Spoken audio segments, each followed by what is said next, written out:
4.3 second Jammu. What is the relation between இதுதான் format சரிங்களா? இந்த ஃபார்முலா ஞாபகம் வச்சுங்க. இதை வச்சு தான் இந்த மூணுத்தையும் நான் சால்வ் பண்ண போகிறேன். C equal to K D? 1. What is the relation between C and D இல்லையா? இப்போ கே கண்டுபிடிக்கணும் அப்படின்னா சிக்கும் டிக்கும் ரிலேஷன் எப்படி இருக்கும் இல்லையா? இந்த ஃபார்மேட் எங்கே பார்த்துருக்கோம்? X by Y equal to K. இந்த மாதிரி ஃபார்மேட் வந்துச்சு அப்படின்னா என்ன ஃபார்முலா? டைரக்ட் ப்ரொபோர்ஷனல் இல்லையா? டைரக்ட் ப்ரொபோர்ஷனுடைய ஃபார்மேட்டு தான் இந்த மாதிரி இருக்கும், ப்ரொபோர்ஷனல். ஓகேவா? Second sum C equal to கேடின்னு தெரியும் நமக்கு இல்லையா? இதில் சி 13 கொடுத்துட்டாங்க, டி 6ன்னு கொடுத்துட்டாங்க. என்ன கண்டுபிடிக்கணும்? கே கண்டுபிடிக்கணும். 30 அப்படியே சப்ஸ்டியூட் பண்ணுங்க.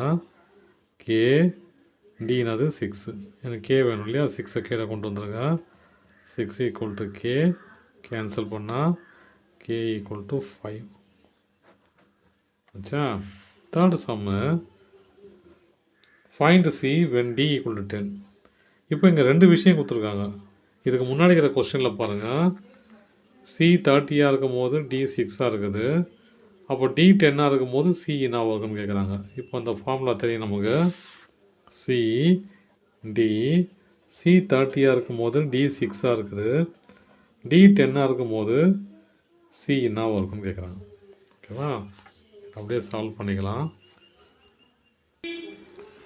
நம்ம எக்ஸு கண்டுபிடிக்கணும் இல்லையா? அப்போது 10 இங்கே போயிடும், 6 கீழே வந்துடும், எக்ஸு மேலே போயிடும் இல்லையா? 30 × 10 ஈக்குவல் டு 6 × எக்ஸ். 6 கீழே வந்துடும். அப்போ 30 × 10 divided by 6 equal to X. 1 6 or 5 6. அப்போ X equal to 5 × 10, X equal to 50. Thank you.